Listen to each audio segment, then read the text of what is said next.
موضوع کے مطابق چند اشعار پیش کرتا ہوں، سماعت فرمائیں کہ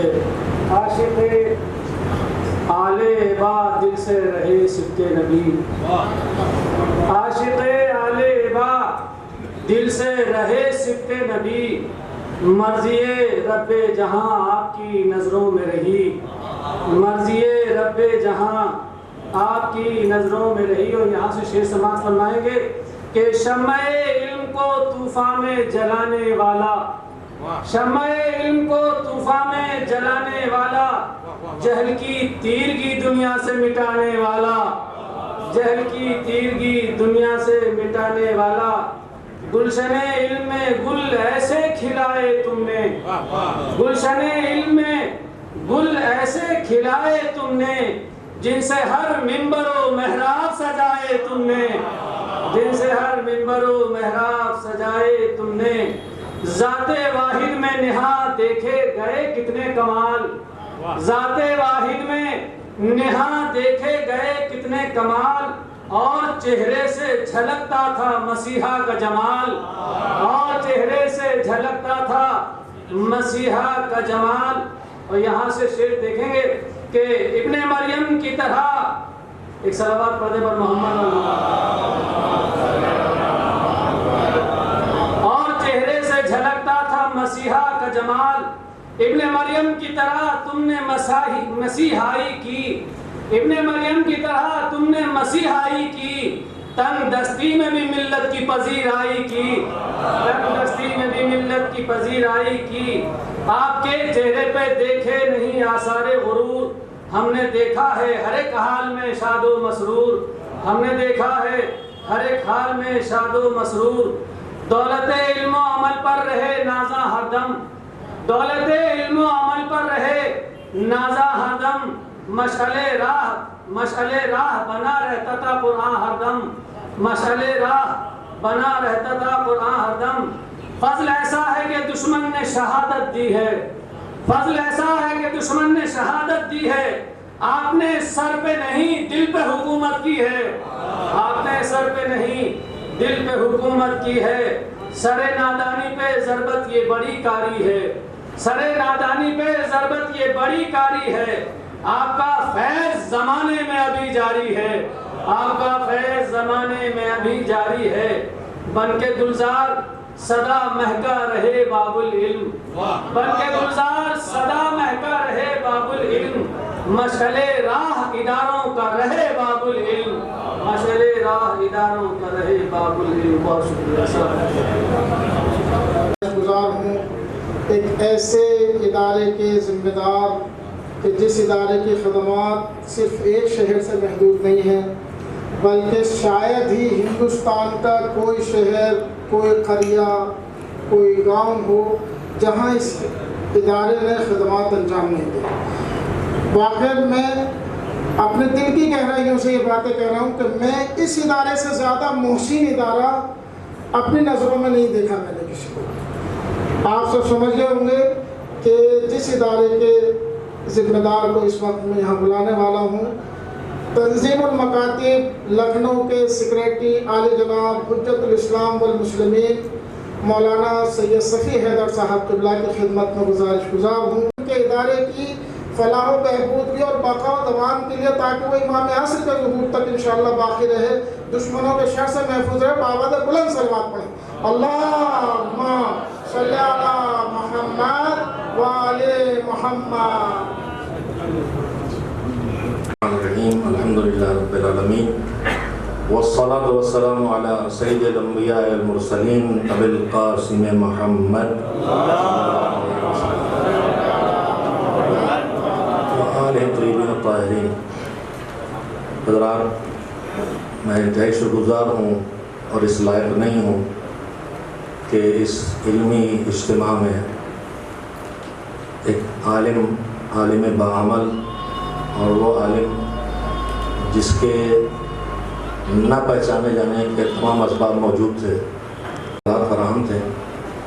لیکن اللہ نے کہا کہ تم اگر اپنے آپ کو پہچانوانا بھی چاہتے ہو تو یہ کوشش نہ کرو کہ خود کو پہچانواؤ، یہ کوشش کرو کہ لوگ خدا کو پہچانے تو خود پہچانے جاؤ گے۔ میں نے اتنی دیر بیٹھ کے جو کچھ یہاں سنا اور سیکھا، میں ان کی ذات کے بارے میں کچھ نہیں جانتا تھا، اور مجھے پہلے سے جب یہ سیمینار منعقد ہوا ہے تب سے کچھ میں کوئی گفتگو کرنے نہیں حاضر ہوا، چند کہہ سکتا ہوں تجاویز ہیں ذہن میں، جن میں سے بعض پر چھوٹے سے دائرے میں عمل کی کوشش کہا جاتا ہے، اور جو توفیق ہی ہم سے کچھ کراتی ہے اور ہماری بے عملی اس توفیق کو ہم سے چھین بھی لیتی ہے۔ میرے عزیزوں، میں نے چند باتیں نوٹ کی ہیں، بہت اہم کام ہے جو شروع سے متفق ہوں کہ ہم یہ بات رائج نہیں ہوئی کہ جو بزرگ گزرے ہیں ان کو پہچانا جائے اور ان کے خدمات کو اگلی نسلوں تک پہنچایا جائے اور ان کی میراث کی حفاظت کی جائے۔ ذاتی سطح پر گھروں میں پرانے بزرگوں کی چیزیں علاقائی مل جاتی ہیں، میں احسان مند ہوں، شکر گزار ہوں۔ حوضہ علمیہ برس پہلے غفرما علیہ الرحمہ پر اسی طرح کے پروگرام ہوا، بہرحال اس کا محرک جمہوریہ اسلامی ہی سے کوئی ادارہ تھا، اس طرح کے 2 پروگرام اور بھی ہوئے۔ اب جامعۃ المصطفیٰ نے یہ قدم اٹھایا ہے اور اس سلسلے کو شروع کیا، جناب الاسلام والمسلمین برادر بزرگ حامد شاکری حفظہ اللہ اس مہم پہ لگے ہیں۔ میرے عزیزوں، بہت بڑی بہت فخر میں مجھے پتا ہے، بہت لوگوں کی باتیں سننا ہے، میں ایک لفظ میں کہنا چاہتا ہوں، ہمیں احیاء التراث کی مہم چلانا چاہیے۔ میں نے برسوں پہلے لبنان کا ایک مجلہ آتا تھا سماہی ششماہی، اس کا نام تھا تراثنا، جس میں ہمارے ان بزرگ علماء کی جو عربی دنیا سے تعلق رکھتے تھے، یعنی جن کی تحریریں عربی میں تھیں، چاہے وہ کہیں کی ہوں، ان کی مفقود مقالات اور کتب کو جمع کر کے 3-4 چھپتے تھے، جیسے ایک زمانے میں اسلام میں اور الجواب میں بھی ایک کام ہوتا تھا، کسی کتاب کے چند صفحے ہر میگزین کے پیچھے چھاپے جاتے تھے، اس سے ہمیں نہیں آتا تھا کیا ہو رہا ہے، ٹکڑوں پڑھ کے مزہ بھی نہیں آتا تھا،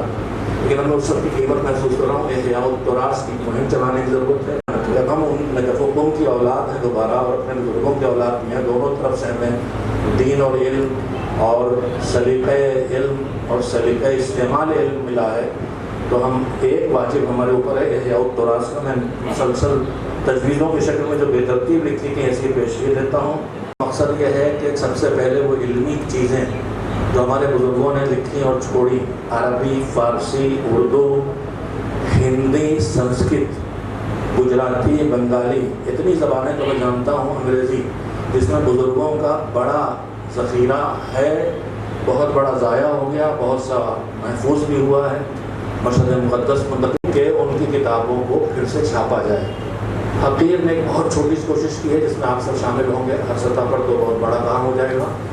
کہ وہ کتابیں جو ہمارے ملک مفقود ہیں اور ہمارے بزرگوں کی ہیں، چاہے وہ کہیں چھپی ہوں یا ان کا PDF مل جائے یا کتاب مل جائے، تو کتاب کا PDF ملتا ہے ہمیں، تو اس میں فی الحال یہ کام کیا ہم نے کہ 5 سے 10 کتابیں پرنٹ کرتے ہیں بس، اور اسے آن لائن تنظیم مکاتب کے ای شاپ پر ڈال دیتے ہیں، جیسے جیسے قوم تک پہنچے طلباء کو پھر چھاپی جائیں۔ تو ہمیں ایک لائبریری اس کی بنانا چاہیے جس میں احیاء التراث کے عنوان سے ان کے سارے متروکات، خطوط، جو جس کے لیے مل جائے، جو بھی نزدیک میں گزرے ہیں، علامہ جوادی یا مولانا غلام نصیر اللہ مقامہ یا اس طرح کے اور بزرگ، ان کی چیزیں زیادہ مل جائیں گی، ماضی میں جائیں کم ملیں گے، لیکن کتابیں ڈھونڈے مل جائیں، کہیں نہ کہیں مل رہی، بہت بچا ہوا ہے اسے بچائیں۔ ایک بات یہ ہے میڈیا پر اس کو ڈالا جائے تاکہ ہمارے ہم نہیں جانتے کہ ہمارے بزرگوں نے، ہم جب کوئی ایران سے عراق سے آ کے عالم ہمیں بتاتا ہے تب ہمیں پتہ چلتا ہے اچھا یہ بھی کوئی، میں اپنے جوانی سے آج تک کی باتیں کر رہا ہوں، جب بم میں پوچھا گیا کہ صاحب احقاق یا مثلا ہمارے جیسے عراق اور ایران یہاں کے معاشرے کے لحاظ سے بہت کچھ لکھا بھی ہے، کیا بھی ہے۔ آئیڈیل کی بات ہو رہی تھی، آئیڈیل وہی کا ہونا چاہیے جہاں ہمیں کام کرنا ہے۔ اس وقت ہماری دشواری ہے کہ ہماری پوری جوان نسل کے سامنے آئیڈیل کہیں اور کا ہے اور کام کہیں اور کرنا ہے، لہذا ہم اپنے بزرگوں کو پہچانوانے کی مہم چلائیں تاکہ آئیڈیل مثلا ابھی انہیں کی زندگی سے کئی چیزیں، خلوص، للہیت، اتحاد بین المسلمین، اور میں یہ کہہ سکتا ہوں کہ آج ہم 100 سال کے بعد ان سے پچھڑے ہیں، تو اس دور میں اتنے ترقی یافتہ تھے کہ سیدھے ڈین بھی بنا دیے گئے مسلم یونیورسٹی علی گڑھ کے، ہم برسوں کوششیں کرتے ہیں، تمنائیں رہ جاتی نہیں کر پاتے، تو مستقبل بھی نگاہیں تھیں ان کی، ہماری سخت ضرورت ہے دیکھیں، اس کے حساب سے ان چیزوں کی حفاظت کریں۔ میں پھر لمبی بات ہو رہی ہے،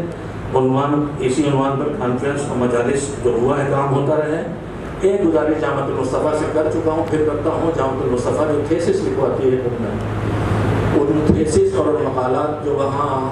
کیا کہا جاتا ہے وہاں کی زبان میں، اسے ہمارا پایان ہی نہیں ہوا، لہٰذا ہم نے نامہ میں نہیں لکھا، ہم تو ادھورا چھوڑ چلے آئے۔ تو اس پایان نامے کے عناوین وہ ہوں جو ہمارے کام کے ہوں، سہولت پسندی والے عناوین جو ہمارے جوان ہم منتخب کر لیتے ہیں وہ نہ ہو، انہیں یہاں کی تحقیق دی جائے۔ جیسے انگریز جو جاپانی، ابھی ہماری آزاداری کے خلاف مہم چلی تھی تو 20-30 سال تک ہم خوش ہوتے رہے کہ جاپانی لڑکی آئی اور مجلس میں شامل ہو رہی، بعد میں پتہ رہے جاپانی لڑکی نہیں تھی، جاسوسہ تھی اور ہمارے سماج کو سمجھ کے اتحاد کر رہی تھی۔ تو ہمارے اپنے لوگ وہاں سے آئے اور یہاں کے تحقیق کریں، انہیں مخطوطات کو ڈھونڈیں، کتابوں کو ڈھونڈیں، ایک پورا شعبہ اس کا قائم ہو، معاف کیجیے گا، تو تھیسس لکھوائی جائے، شعبہ قائم ہو۔ یہ ہونا چاہیے جس کا مقصد ہی ہو اپنے بزرگ علماء کی شناخت اور اپنے میراث اور کتابوں کی پہچان۔ کافی اور تہذیب کو بھی ہم ٹھیک سے نہیں پہچانتے، لیکن ادھر تھوڑی بہت توجہ ہے، لیکن ہمارے بزرگوں نے جو چھوڑا ہم جانتے ہی نہیں۔ میں آپ سے کہنا چاہتا ہوں، عماد الاسلام مدرسۃ الواجی میں پڑھائی جاتی ہے، کفرامہ رحمۃ اللہ علیہ کی کتاب۔ بانی تنظیم مولانا غلام نصری اپنے وقت کے خطیب ہی نہیں تھے، صرف بہترین مناظر اور بہترین خطیب ذاکر تھے اور مناظر بھی تھے، تمام ادیان سے واقف تھے۔ انہوں نے وصیت کی تھی کہ یہ عماد الاسلام ضرور پڑھنا، لیکن اب عماد الاسلام وہ بڑی والی شاید میں پرانے کاغذ پہ ڈھونڈے میں بھی جاتی تو اٹھاؤ تو اس کے پان ٹوٹ جاتے، پان کی طرح۔ لہٰذا کتابیں ریپرنٹ ہوں، اس کے لیے ادارے سے جو ممکن حاضر ہے، جامعۃ المصطفیٰ سے گزارش اور آپ سب سے گزارش ہے کہ اس کو شروع کریں۔ ایک لائبریری سے کسی کام کی قائم ہو جائے جس میں مثلا یہیں قائم ہو جائے، یہیں سے بسم اللہ ہو جائے، یہاں جگہ بھی بہت ہے ماشاء اللہ اور دلچسپی بھی ہے، اور اس کو مرکز بنا دیا جائے اس تحقیق کا۔ فہرست ہمارے پاس ہندوستان کے علماء کے تالیفات کی فہرست تک نہیں ہے، اور اگر ہے تو مجھ جیسے بے خبر تک نہیں پہنچی، بڑا کام ہے۔ اور ایک اور سوال ہے میرا جس کا بظاہر سے کوئی رشتہ نہیں ہے، میں تشنا ہوں کہ ہندوستان میں تشیع کب آیا، کیسے آیا، کیسے پھیلا۔ تاریخ تشیع پر مجھے بہت کم پڑھنے کو ملا اور جو ہے وہ بڑا ناقص ہے، لہٰذا اسی سلسلے میں تاریخ تشیع بھی ڈھونڈی جائے کہ ہندوستان میں کب داخل ہوئی، کیسے نکلی، کیسے پھیلی، تاکہ ہم اس سے سبق لے کے آگے اسلام کو بڑھا سکیں۔ میں پھر دعوت لیا، اس کے لیے معذرت خواہ ہوں، شکر گزار ہوں میزبان حضرات کا، جامعۃ المصطفیٰ اور مدرسہ باب العلم کا۔ اللہ ان کے توفیقات میں اضافہ کرے اور اسے خدمات کی رفتاری سے آگے بڑھے، اور ہم سب کو اللہ توفیق دے کہ ایک دوسرے کے ساتھ تعاون کر کے اس خدمت کو انجام دیں۔ السلام علیکم ورحمۃ اللہ وبرکاتہ۔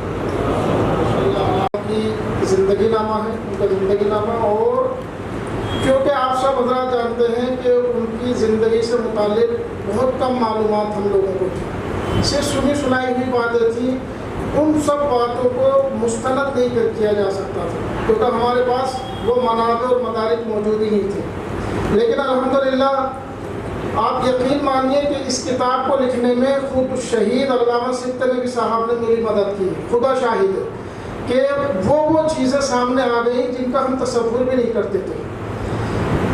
بہت ساری تحریریں تھیں سابق علماء کی کہ جو ہم اس کے اندر لا چکے ہیں، جو پڑھی نہیں جا رہی تھی، وہ ہم نے 1917 سے لے کر اور تقریباً 1950-60 تک کی تحریریں ہیں وہ تحریریں۔ لیکن الحمدللہ ایسا ہوتا تھا کہ جب میں اس تحریر کو پڑھتا تھا تو 2 گھنٹے 3 گھنٹے لگ جاتے تھے، لیکن وہ لفظ سمجھ میں نہیں آتا تھا۔ مولانا افضال صاحب قبلہ نے کافی مدد کی کوشش کی اور کرتے تھے، مدد اپنی طرف سے نہیں، جو پہلے سابق بزرگوں نے استعمال کیا ہے اسی کو استعمال کیا اور اس کا حوالہ پورا ذکر کیا ہے۔ لہٰذا اس کے اندر جتنی بھی زندگی نامے اور دوسری چیزیں ہیں وہ تمام کے تمام مستند ہیں۔ اب اس میں سے صرف ایک چیز میں آپ کے سامنے، جو علامہ اقبال نے سوچا تھا آج وہ پورا ہو رہا ہے۔ وہ اتنے بڑے مفکر تھے۔ علامہ اقبال صرف ہندوستان کی سرحدوں میں محدود نہیں ہے، علامہ اقبال کو پوری دنیا میں مفکر اسلام کے عنوان سے پہچانا جاتا ہے، اور وہ تھے واقعی۔ کسی کے لیے مثلا مجھ جیسا حقیر ادنا جاہل انسان تو ایک بہت بڑی بات ہے، لیکن ایک چیز ابھی بھی میرے اوپر پوشیدہ ہے، میں آپ سب کو دعوت دیں اقبال کی۔ یہ معلوم ہوتا ہے کہ علامہ اقبال سبطی صاحب قبلہ کو باقاعدہ جانتے تھے، اتنا کہ جتنا اس دور کے دیگر علماء سے ان کی نزدیکیاں نہیں تھیں، جو لگتا ہے وہ چیزیں بھی واضح ہو جائیں۔ صرف 2 جملے آپ کے سامنے پیش کرتا ہوں اور بس یہ سوچ کے سنیے کہ یہ علامہ اقبال کے جملے ہیں۔ لوگوں میں سے اپنے زبردست علم و فضل کے علاوہ وہ اپنی ذاتی زندگی میں بھی ایک بڑے مسلمان کے سے شریفانہ اطوار کے مالک ہیں۔ وہ ایک وسیع النظر انسان ہیں۔ علامہ اقبال کہہ رہے ہیں اسلام سے مراد علامہ اقبال کی کیا ہے اور کس شخص کو اس کے لیے موضوع سمجھتے ہیں۔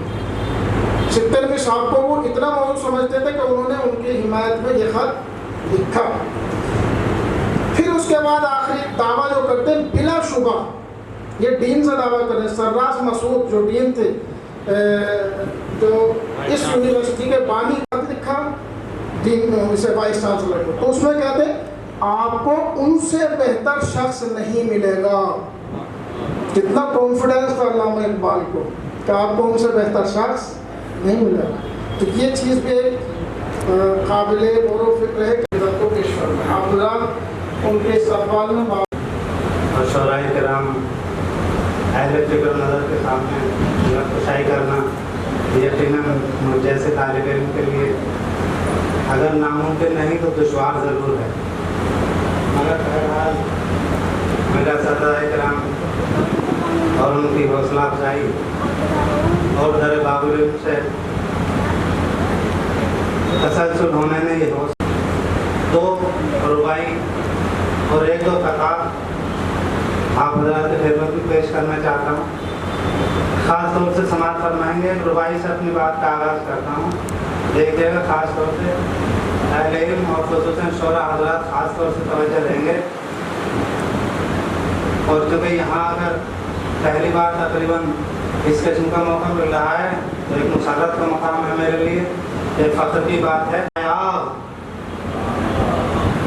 مسرت کا عیاب روشن ہوا اس در سے میرا ظرف دماغ، اس واسطے چھلکے ہے مسرت کا عیاب روشن ہوا اس در سے میرا ظرف دماغ۔ بابر میں کہاں اور کہاں سبت نبی، ایک ذرہ دکھانے لگا سورج کو چراغ۔ بابر میں کہاں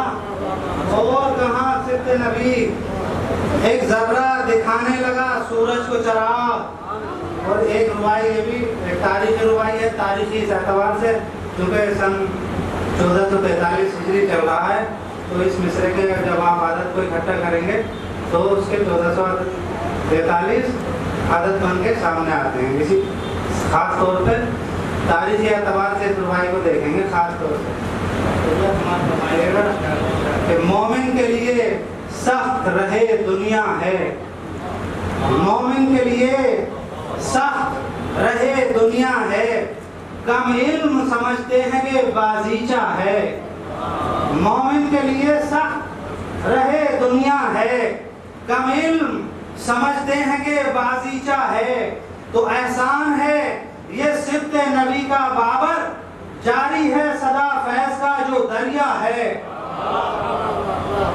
احسان ہے یہ سبت نبی کا بابر، جاری ہے صدا فیض کا جو دریا ہے، جاری ہے صدا فیض کا جو دریا ہے۔ تو ایک قطع اور سماعت فرمائیے گا، یہ بھی تاریخی ہے، یہ اس اعتبار سے تاریخی ہے کہ چونکہ عیسوی اعتبار سے سن 2022 چل رہا ہے، تو آپ اس مصرے کے جب عدد کو اکٹھا کریں گے تو سن 2022 نکل کے سامنے آئے گا۔ جو بھی کہنا ہے ہمیں کہتے ہیں بابر صاف صاف،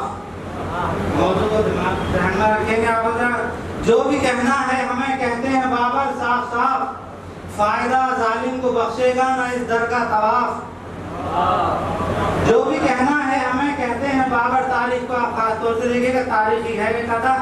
جو بھی کہنا ہے ہمیں کہتے ہیں بابر صاف صاف، فائدہ ظالم کو بخشے گا نہ اس در کا طواف۔ تو جلسہ علمی ہے خود اس بات کا پختہ ثبوت ہے، سبھی کو عظمت سبت نبی کا اعتراف۔ جلسہ علمی ہے خود اس بات کا پختہ ثبوت ہے، سبھی کو عظمت سبت نبی کا اعتراف۔ اور ایک اور تمام حاضرین کی طرف سے یہ جو بھی مہمان تشریف لائے ہیں